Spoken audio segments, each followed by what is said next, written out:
What's up mga grab? Another day, another ride. Today is Thursday, May 1, Labor Day. Titignan natin kung maganda biyahe ng Labor Day. Walang pasok.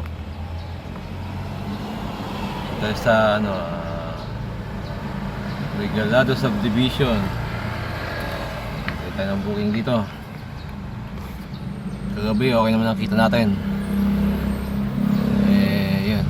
Sana okay ngayong araw. Maganda magbiyahe, walang traffic. Yan.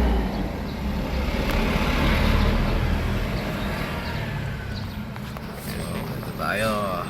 Malinis ulit ang ating kotse, bagong car wash kahapon. Sana maganda biyahe.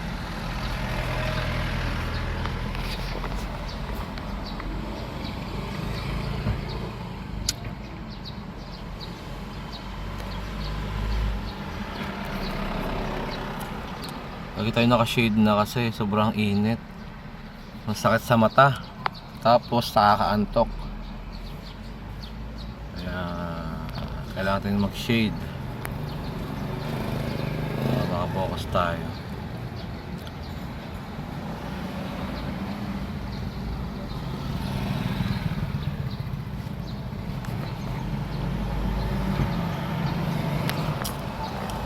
Okay, let's go mga grab.